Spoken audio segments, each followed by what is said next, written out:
熟悉的闹钟声把我吵醒，我猛然起身，下意识地摸了摸脖子，没有伤口是梦还是重生？1个月前，丧尸病毒席卷全球，没人知道从哪儿开始的，或许有人知道，但总不是我这种咸鱼普通人能知道的。我在家里苟了1个月后，弹尽粮绝，上厕所的时候低血糖摔倒在地，被闻声而来的丧尸撞碎大门分尸，惨，真的很惨。我看了一眼日历，9月11号，距离丧尸病毒爆发还有整整30天。要验证到底是噩梦还是重生，再简单不过。上辈子的9月11号下午3点半，某顶流会被以 QJ 入狱，那时的我还兴奋到半夜2点没睡，像是瓜田里的茶一样上蹿下跳。我看向钟表，14点30。我洗了把脸，看了一下银行卡余额，又点了个外卖充饥，内心规划着如果真的重生，该要如何保全自身与家人。15点28，我吃完外卖，心跳如雷，焦躁不安的一遍又一遍刷新某博热搜。15点30，热搜上突然窜出了一个词条，以极吓人的速度往上爬，不到1分钟已经成了爆。我心凉了大半，深吐出一口气，是重生。我在热搜爆的第一时间打电话给了母亲，她因为身体不好和父亲在乡下休养，上辈子丧尸爆发的第1天我就与他俩失去了联系。刚拨过去的一瞬间，我又挂掉了电话。现在离丧尸爆发还有30天，我很难让父母相信这种离奇的事情，还不如自己安排好一切，再以带他们玩的名义接回来。我的银行卡里还有30万，是我这些年来理财赚到的一些钱。家里的房子不能要了，要赶紧卖出去。市区内有栋老破小，上个月租户刚因为孩子毕业退租，卖的话大概可以卖到400万，我着急用钱，350万或许可以快一点卖出去。我现在住的房子应该也可以卖上200万。我内心一边打着算盘，一边穿好了鞋子，准备出门去中介那里。中介很热情地接待了我，又跟我打包票说以我卖的这个价格，最多3天就会卖出去。我唯一的要求就是一次性付清全款。对了，我想租一个足够大，在郊区的别墅，外围一定要有一圈足够坚硬的壁垒。我看着中介认真道。中介抽了抽嘴角，似乎没听过这种要求，皱着眉想了很久，才灵光乍现般地说南郊河那边有个废弃的实验室，不过前几年搬走的时候都清理干净了，房子倒是很好很牢固，占地面积大概有1000平，就是没有围墙。我蹙眉，也觉得自己的要求有些难以实现，只得叹了口气，让中介带我去看看。南郊河那边人烟稀少，地理位置的确不错，又没有什么大型商场，末日来临后大部分人也不会想到来南郊河这边，毕竟比末日更可怕的是人心。这个实验室确实不错，是上下3层的方形建筑，中间还有大约200平的空草地，室内只是废弃了几年，有些脏，需要找人来收拾一下。我当即敲定就这个房子，合同也没仔细看就签订了，毕竟1个月之后什么都不作数了。租金属实让我惊讶了一下，1个月竟然才1万，看着中介苦笑，我心里有了数。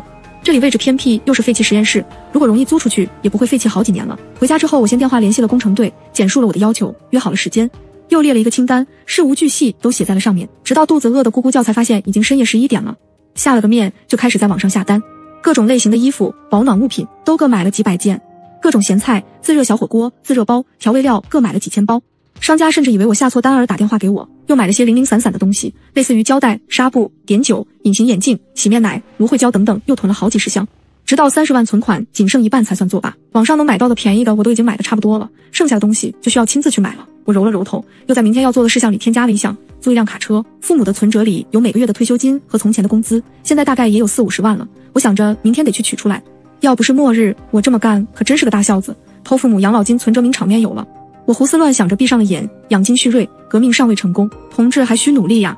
早晨我7点就起了床，从前懒散的我为了活命早早起床囤粮，我内心默默流泪，给自己点蜡，在楼下早点摊吃了2根油条，又在急着上学的中学生之前抢到了最后一辆共享电动车，扭着 S 线朝南郊河那边骑。我昨晚联系的工程队的包工头已经在等着我了，我停下我的爱骑小电驴，飒爽地摘下头盔，干，疼，头盔有点小。包工头是个中年男人，看起来就忠厚朴实。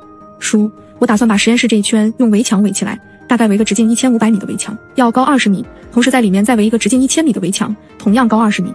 要钢筋混凝土结构，一定要坚固的，可以扛住10级地震。在这2堵墙之间连接上随时可以拆卸的桥，中间空余的地方全部埋上地刺，最外面的墙上也要围上一圈倒刺。我比划着给包工头看，又忍不住补充，必须要在2个周内完工，价钱不是问题。包工头沉默了一会儿，狠狠抽了一口烟，又搓了搓手姑娘。我问一句，你这不是干了什么坏事吧？我笑容僵了一下，拿出早已准备好的说辞书，你放心，我是光明剧组的场务，准备场地罢了，拍摄完之后还能当成小景点。包工头这才算放下心来，呲着牙笑，姑娘你放心，半个月之内肯定能给你整好。我点了点头，又鬼使神差地说了一句书，顺便在地下留一个干净的实验室。包工头点点头说没问题，我又直接付了10万定金。实验室顶楼有个大天台，正好可以放太阳能发电板，包括里面的家具安装，我打算找个公司包办。没想到包工头听到之后跟我说他亲戚正好是做这方面的，我又查了查这个公司确实靠谱，就干脆放手让包工头看着办了。有钱能使鬼推磨，我紧跟着去各种借贷平台上去借钱。由于之前信用良好，倒是借了一笔不菲的钱，我又去找了些乱七八糟的放贷机构，再加上用我妈的身份也从借贷平台借了一笔钱，最后加上卖首饰房子什么的，居然有5000万现金。我花了2000万装修好房子，包工头确实没让我失望，因为资金充足，房子装修的甚至出乎我的意料。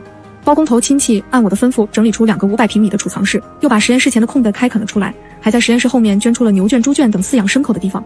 最让我满意的是，整个实验室改造之后5室3厅，又把其他的房间整理为了 K 歌房、家庭影院、桑拿房等等。包工头亲戚骄傲的像个孔雀姑娘，我最满意的地方不是这些，而是只要太阳不炸，就是全世界都停电，这房子也不会停电，所有东西都不会。整个别墅完工后，我瘫在席梦思床上睡了一觉，咸鱼累了。一觉醒后，我抬头看表，9月27下午2点半，药品、食物、衣物我都已经置办妥当。为了防止不时之需，我还买了100个电瓶。我为了掩人耳目，之前在网上买的物资都是到了分拣处自己去开着卡车拿的，又花了2天才规整好所有的东西。我又找工人上门安装了2个大型净水器，一个在前院，一个在后院，地窖里也储藏了2万桶桶装水，以备不时之需。做完这些事又过去了3天。10月初2，我联系了附近果园的果农和菜棚的菜农，这次不是买水果，我在前院开垦的地就是为了吃上新鲜的瓜果蔬菜才搞的。一个西瓜大棚，2个草莓大棚等等，总之把我的前院整得满满当当，只留了几条路才算完。又联系了养殖场的，要了500只鸡，200只公的，300只母的，20头牛，5头公的，15头母的，30只猪，10头公的，20头母的。我还等着动能下载呢。不过我隐隐约约觉得这么大的工作量，好像我以后就要从一个打工人变成种田人了，好像真应了队友的那句话，不行回家种地吧。工作量确实很大，所以我忍不住开始思考要不要找个朋友一起来住。几乎在瞬间我就想到了我的闺蜜，我们2家渊源颇深，她的父母和我的父母就是从小一起长大的，感情坚不可摧。我和她也是从小一起长大。我拍板决定把这4尊大佛请过来，再拉上我闺蜜，6个人在末日过世外桃源的日子。10月8日我开车出发了，因为早早给闺蜜打电话透了底，闺蜜即便是对丧尸之事难以置信，也选择相信我。收拾好了家底，带着我的父母和她的父母大早就在家里等着。父母们并不知道丧尸之事，我特地嘱咐过我闺蜜，毕竟他们若非亲眼所见，绝不会相信这种离奇的事。10月9日我带上5个人回家了，距离丧尸病毒爆发还有2天。回家的路上看到路边有人打架斗殴，我寻思着马上就末日了，怎么还不能好好说话呢？我爸妈和闺蜜爸妈45、6老当益壮来了，在家庭 K 歌房里嚎了半晚上，又搓了半夜的麻将，我和闺蜜追着剧就鼾声如雷，真离谱啊。我寻思着还好我闺蜜是学农业的，否则按照我养个仙人掌都能养死的手艺，多半是以后没东西吃只能啃树皮。不过我闺蜜学农业好像也没啥用，因为不管是家务还是种菜养猪，我们的父母好像没有什么不会的。有句话怎么说来着？你大爷永远是你大爷，你大妈永远是你大妈。心服口服了。我站在内圈的塔上，看着远处灯火通明，时针逐渐指向12。10月10，还剩下最后24小时了。手机铃声忽然响了起来，我诧异地接了电话。PMD， 小兔崽子赶紧还钱，要不然烂死你。黑哥你别着急，我12号3000万连本带利全都还给你，你 PM 到时候要是还不了，别怪我不客气。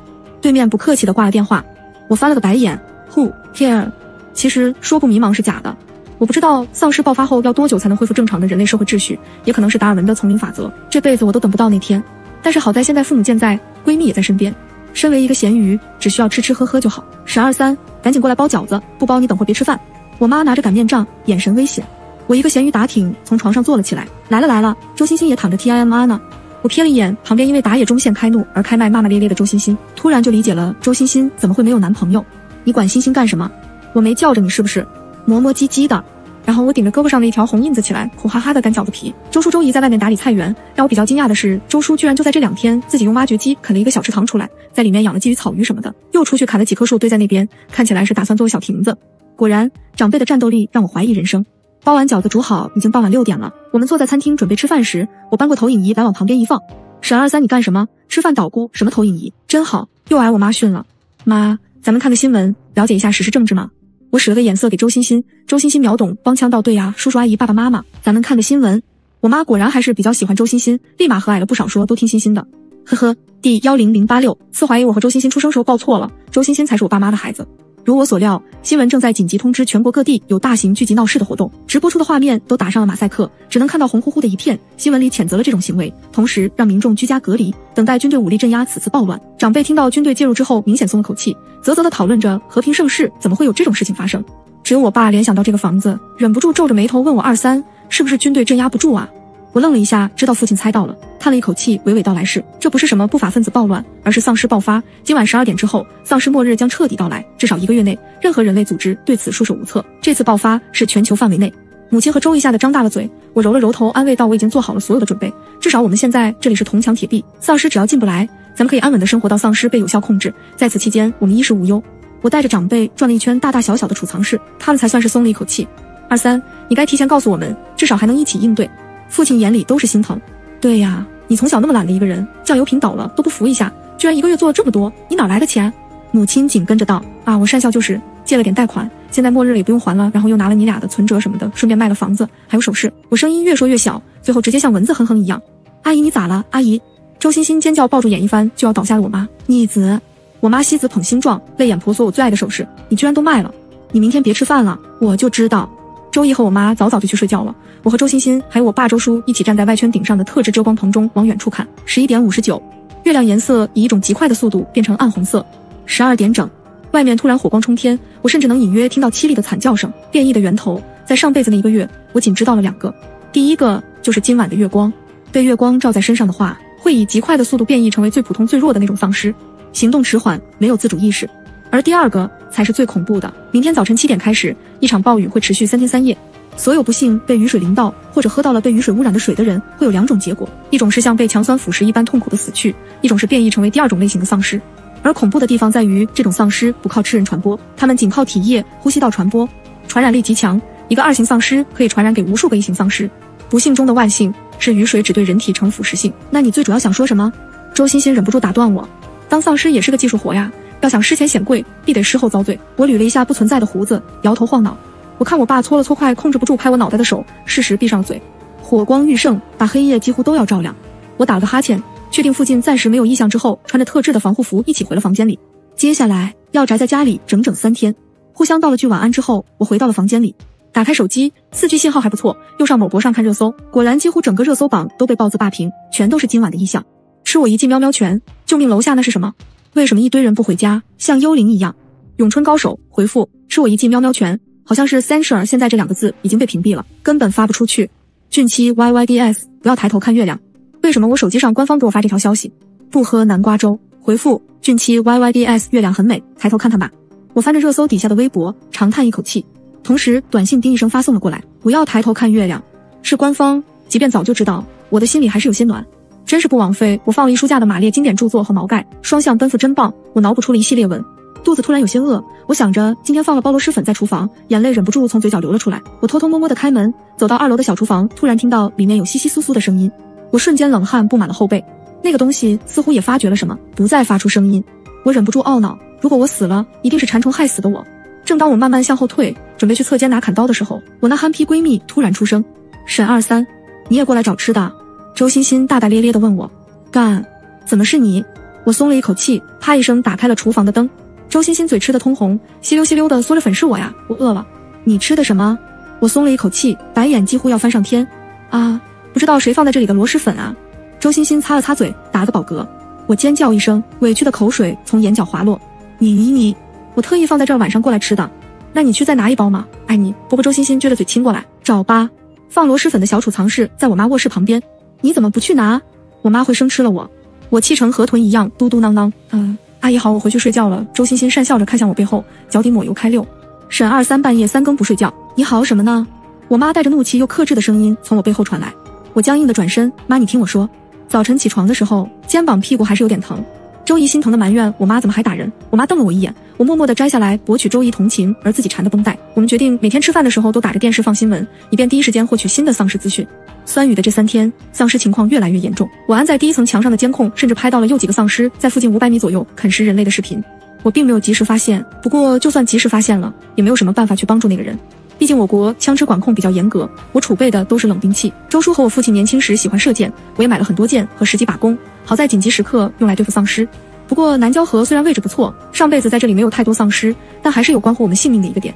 如果迫不得已，只能穿上雨衣雨鞋，隔离好自己出门。南郊河附近有一个南郊机场，但是仅供军方使用。上辈子的这个时候军方介入，我无比期待军方能够来解救水深火热中的我们。但是我在家中苦等了几天，才得知一个令人绝望的消息：军方在南郊机场救人的时候被拖了后腿，就是这一处错漏，导致来救援避世的军队全军覆没。其实我大概能猜到，如果仅仅是被拖了后腿，不会导致全军覆没，但损失惨重的军队无力再抵抗大批的丧尸围攻。毕竟丧尸只要不摧毁他的脊柱和大脑中的晶核，他就可以一直保持生命力。这才是导致军队覆灭的主要原因。而因为这支军队的联络方式被损坏无法上报情况，上面只能暂时放弃，必是去营救情况更加危急的地方。明天下午，南郊机场将会迎来那支曾带给我无限希望的军队。我摸着改装后的 SUV， 内部存储空间大了1倍不止，外面架上了一个大铁笼子，又在外面安装上了防震防撞击的材料，把整个车厢包裹得严严实实。我明天一定要去一趟南郊机场，在尽可能保护自己的情况下，保留希望的火种。如果可以熬过丧尸袭击，人类社会秩序重建，会不会要我还钱啊？我稀溜稀溜地嗦着泡面，边想着事情，边看我妈穿过连廊，穿着雨衣雨鞋，把自己包成一个球，去收拾动物的粪便了。她找了一个空地，用来发酵粪便当肥料养水果蔬菜。我嘴里的泡面味道突然就变了。23，你吃的什么味的泡面？咋这么香？给我也来一包。周欣欣踏着拖鞋吧嗒吧嗒地朝我这里走过来，一只手叉着腰，一只手揉了揉鸡窝一样的头发。我恨铁不成钢，周欣欣，我可算知道你怎么没有男朋友了。周欣欣一个白眼翻上天，呦，好歹我曾经有过，你母胎 solo， 到现在还好意思说我。沈阿姨可说了，你干啥不行，天天给她转着圈丢人。她在老家待着的时候，隔壁里沈天天抱着她孙女去找沈阿姨炫耀，反观你呢，啧，我恼羞成怒。周欣欣，打人还不打脸呢？你和陆河分手了还不敢跟你妈说呢？周欣欣气急败坏，嗷的一声过来捂我的嘴。陆河那个死渣男，我分手就分手，还需要告诉我吗？我呵呵一声，3分轻蔑，3分不屑，4分不羁，眼硬生生转成了丙形图。周欣欣当时分手的时候，谁都不知道原因，就连我也是直接被告知分手这件事的。我很难想象陆河做了什么会被周欣欣大骂渣男，毕竟在周欣欣分手之前，我们娘家人一致认为陆河是天下第一无敌好男人，24孝好男友，把我妈羡慕红了眼，天天啧地说周欣欣和陆河郎才女貌天生一对，然后怒气不争地看着我问我什么时候能带个男朋友回家。想想都是泪。第二天中午吃完饭后，我看着雨势渐小，和周欣欣套上了防护服，准备开着车去机场看看情况。我妈和周姨眼红红的，像是我们要一去不复返似的，往车里塞了4桶饮用水和2、3箱自热火锅。我没阻止他们，如果能救到几个军人，也能给他们补充状态。就是我看我妈和周姨开始擤鼻涕，忍不住张嘴吐槽妈，姨，我们就是去趟南郊机场，看看有没有需要帮忙的地方，你们这整的和死离死别似的，你闭嘴。我妈嗷一声制止了我，少说不吉利的话。我妈棒住了。周欣欣开车带我走远，一路上还算安静，偶尔有几个傻乎乎的丧尸看见我们笨手笨脚的追上来，一会儿就被甩远了，丧尸看不到人也就不追了。我没告诉长辈们我为什么执意要和周欣欣去南郊机场，他们也没有问。例如我当时那1个月用父母存折，父母不可能察觉不到，而他们也没有过问。我突然想起我妈是很典型的中国式父母，一边觉得棍棒底下出孝子，一边又舍不得动我，所以每次扯着嗓子骂我小兔崽子要揍我的时候，都是高高拿起轻轻放下。小时候上小学，每个学期都要有一个学生成长手册拿回家让父母写一下给老师的话，别人父母都是谢谢老师对我的孩子的栽培，或者希望老师多多包容我家孩子，只有我妈画风清奇，她说老师孩子不听话打就行了，给小时候的我留下了不可磨灭的印象。因为酸雨的原因，我们不能开窗通风，好在车里开着冷气，还不算闷热。南郊机场离得很近，也就3、4公里，10分钟我们就到了南郊机场附近。进口处没有人手动操作的话打不开，我和周欣欣为了安全起见不打算下去，准备就在这里停车，耐心等到下午2点半。附近倒是干净得很，没有什么丧尸。我这么想着，拿出了手机，电视在家里刚充满的，周欣欣在旁边玩消消乐玩的不亦乐乎。我打开了某博，准备看看其他地方的情况。距离 B 市最近的 A 市似乎沦为了重灾区，许多 A 市的居民在网上求救，我看着只能扼腕叹息这天灾无情。我愣了一下，看着一条微博，心里忽然很是恐慌。大鹏彦祖，我早就说过，我早就提前半年告诉了你们，半年之后会有丧尸危机，你们不信，你们居然不信，你们把我当疯子，这是人祸。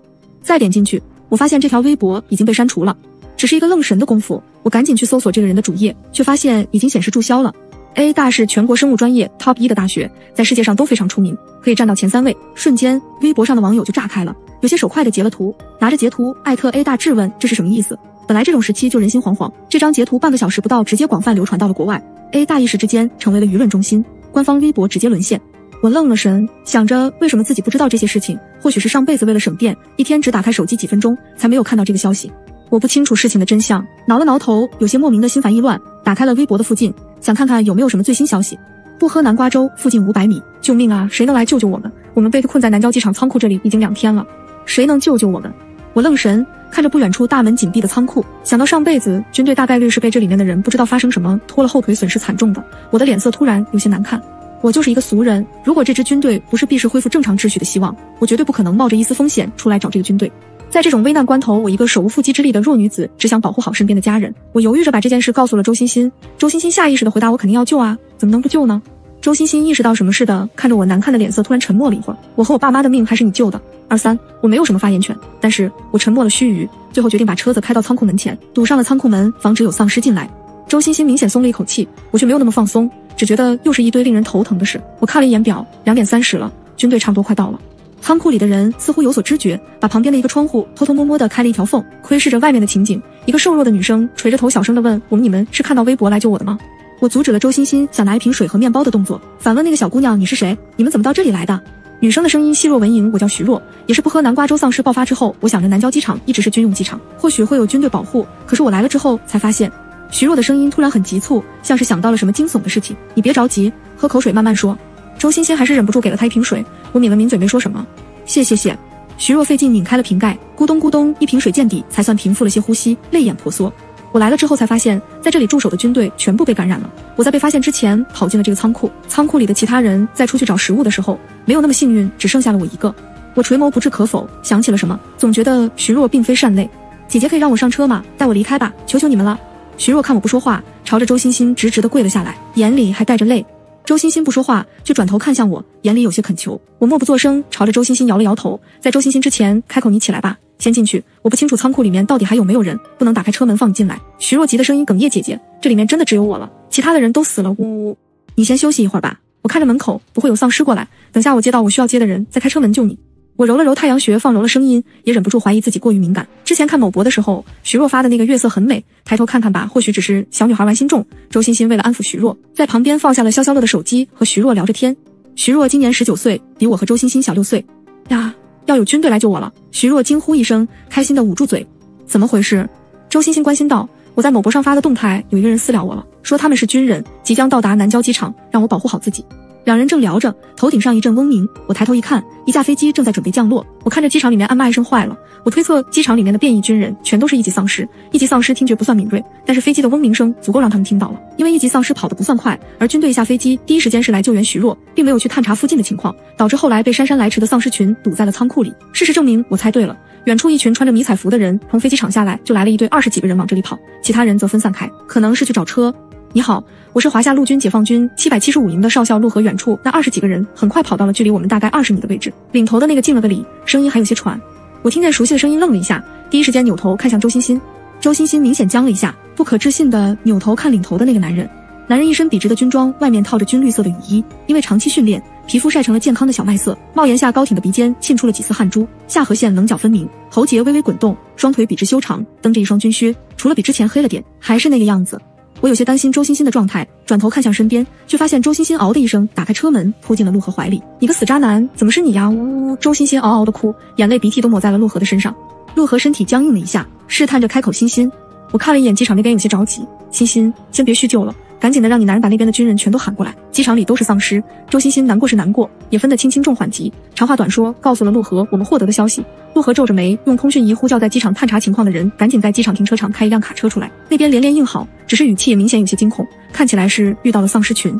我也让徐若打开了仓库门，果然里面只有徐若一个人。下车检查徐若体有没有伤口的时候，我嗅到了一股奇异的腥臭味，只觉得有些熟悉，却说不上来在哪里闻过。检查完了，我又瞥了一眼仓库里面，我看着仓库里面的某处皱了皱眉，意味深长地看了正在感谢陆和的徐若一眼，不再说话。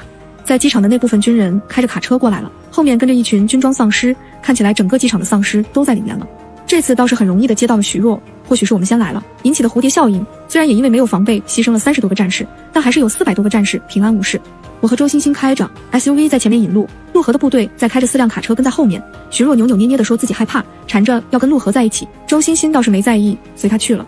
一路上有些罕见的安静，我皱着眉闭上眼睛不说话，周欣欣也没有打扰我。好不容易回了家，我妈看到我们回来了，赶紧从楼顶上跑下来给我们开门。周姨和我妈看到陆和很是惊讶，拉着陆和的手问东问西，比亲儿子还亲，直接忘了我和周欣欣，整得陆和红了脸。少校，你和你岳母岳父联络感情吧，我们跟着嫂子和2、3姐搬东西。陆和的部下揶揄道。我拍了拍周欣欣的肩膀，低声调侃老寡王，快，复合的机会来了，去吧去吧，我在这里就行，顺便会徐若这个小绿茶。周欣欣瞪了我一眼，低声骂道，好马不吃回头草，我和死渣男复合，做梦吧。嘴上这么说着，周欣欣还是别扭的走了过去。我看着周欣欣别别扭扭的背影，忍不住笑了一声，又想起什么似的转头看向徐若。徐若看着周欣欣的背影，眼神有些阴毒，他看见我往他那里看，又很快低下头，再抬头又是一副楚楚可怜人畜无害的样子。我转头问看向陆和的部下，你叫什么名字？那人笑了笑，声音洪亮，林涛。2、3姐，我叫林涛。我点了点头，指向1楼空出来的10几个房间。我当时建造房子的时候，没想到你们这么多人，那10几个房间大概有100来个上下铺，再加上打地铺，其他的一些娱乐房间也打上地铺的话，倒也够你们住。我后面有一片空地，也有一些材料，你们看着，如果不想打地铺，就去自己盖个临时房间。毕竟搭帐篷的话，条件还是有点差。上下床我这里倒是很多，地下室有200多张上下床，都可以给你们用。来我这里借住不是白住的。你们平时不出去的话，除了训练的时候要帮我种好我的菜地和后面的牲口，你们想吃什么都可以告诉我妈或者周姨。同时，你们住在这里也要保护好我们6个人的安全。应该的。23姐林涛挠了挠头，笑得憨厚。我点了点头，又把储藏室的钥匙给了他一把，给你一把，这是地下室2楼储藏室的钥匙，里面什么吃的喝的都有，你们平时出去的话可以带着当物资，偶尔想开个小灶也可以，平时就吃种的菜和养的动物肉，麻烦你们的炊事兵去找我妈或者周姨吧，商量着来就可以，吃点好的，B市的未来靠你们了。林涛眼里闪烁着些许泪光，不知道说什么，只重重地点了点头。我不再打扰林涛和军人们收拾东西，转身朝着徐若那里走过去。徐若正吃力地抱着一个军绿色的大包，帮忙往里搬。我过去从他手上接了过来，低头用只能我们2个才能听见的音量朝他笑了笑，露出了小虎牙。徐若，我不管你之前做了什么见不得人的事情，我只当不知道，但是你来了这里最好老实一点，不该想的别想，要不然我就把你丢出去喂丧尸，懂吗？徐若打个冷战，抬头看向我，眼里蓄满了泪水。我知道了，姐姐别搬了，先去洗个澡吧，你身上的味道真的很难闻。我笑着空出一只手来拍了拍他的肩膀。徐若明显有些慌乱，试探地看了我一眼，我只留下一个淡淡的微笑，然后转身离去。装杯真累，我想过徐若这么危险，要不要把她扔在外面，但是他已经知道我这里有丰富的物资了，所以为了防止他作妖，不能放他走。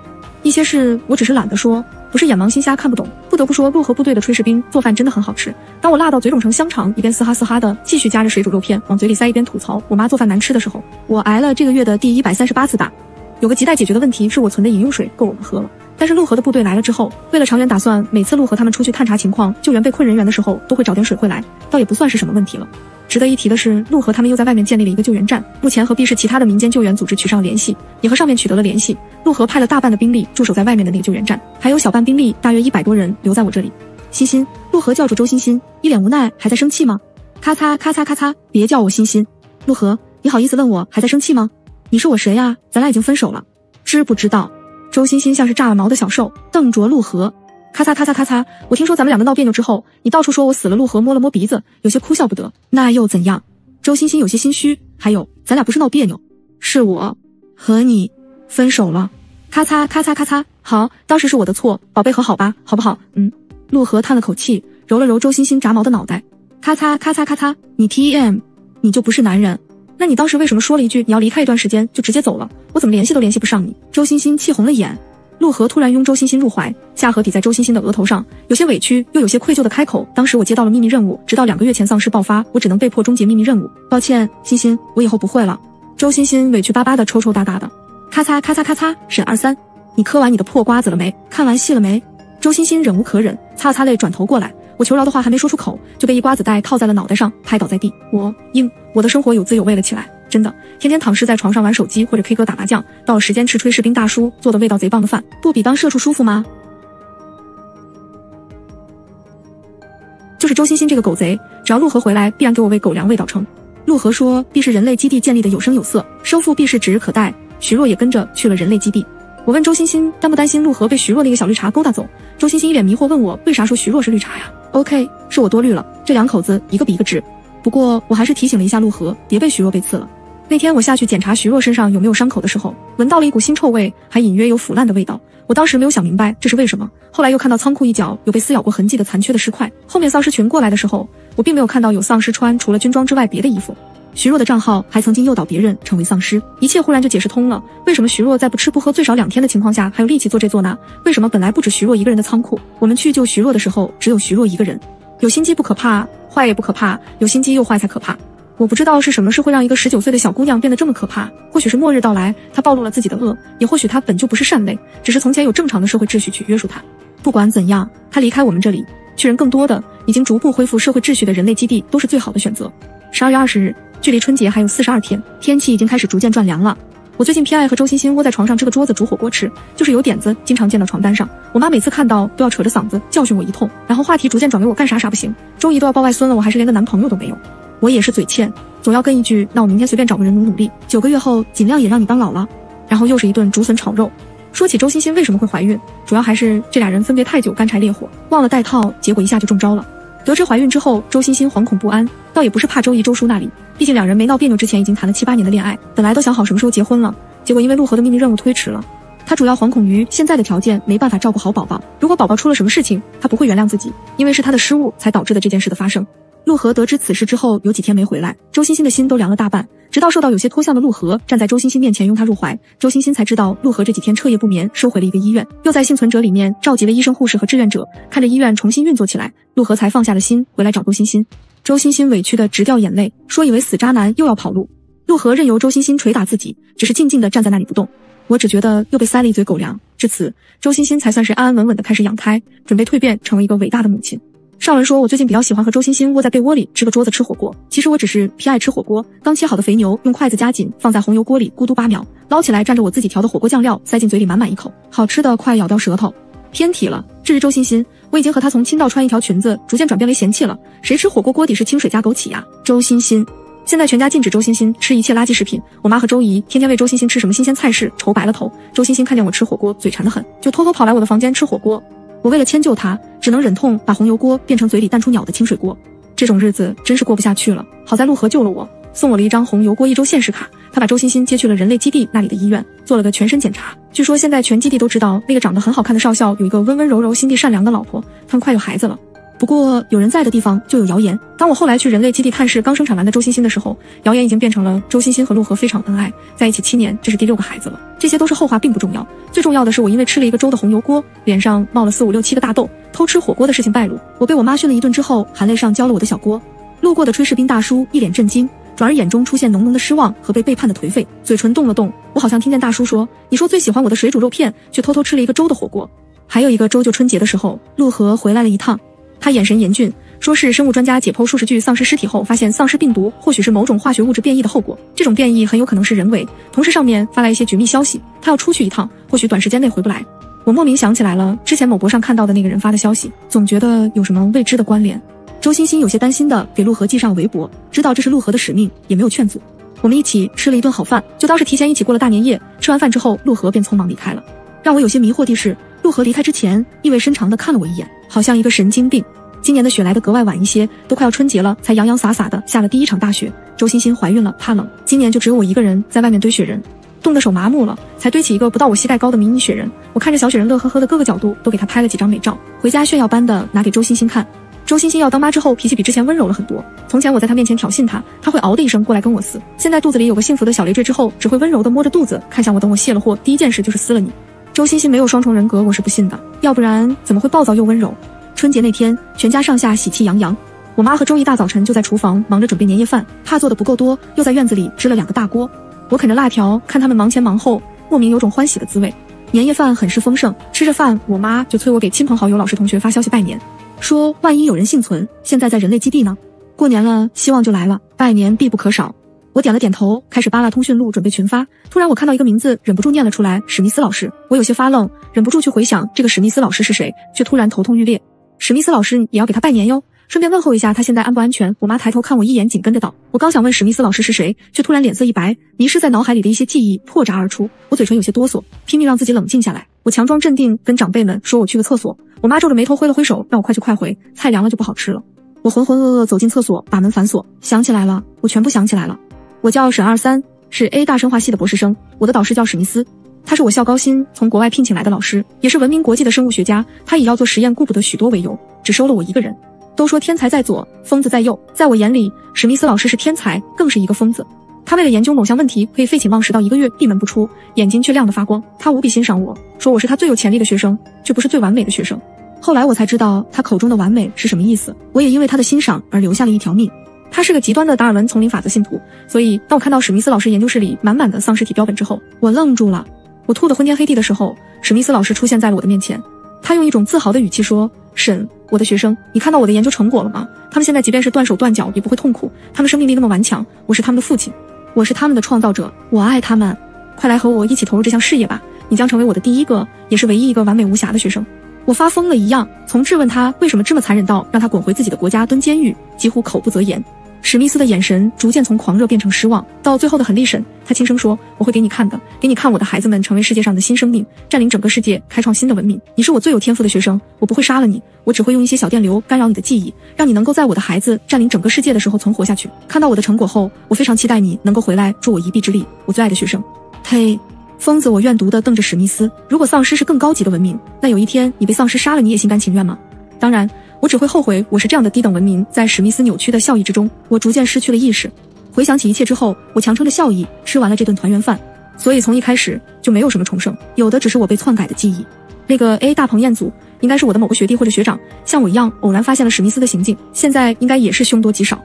如果陆河的情报没有错误，那陆河一般是得知了史密斯的所作所为，又联想到陆河临走前那意味深长的一眼，我叹了一口气，觉得似乎被误会了什么。现在的网络讯号时好时不好的，我想了想，给陆河发了史密斯实验室的位置，又告知了他所有的情况，他没有回消息，不知道是看到了还是没看到。做完这些事，我又从阳台上往下看，世界银装素裹，瑞雪兆丰年，明年一定是万物回春的一年。看着玻璃上的雾气，我想起来小时候我和周欣欣很喜欢在玻璃上哈气画画，我想周欣欣的宝贝一定是可可爱爱的健健康康的小姑娘。年后我就开始在实验室着手研究清除丧尸病毒的血清。史密斯说的不错，我确实是最有天赋的生化学生，在某些方面甚至有些效似史密斯。期间陆河也联系过我，我对他说了需求，又让他暂时不要轻举妄动。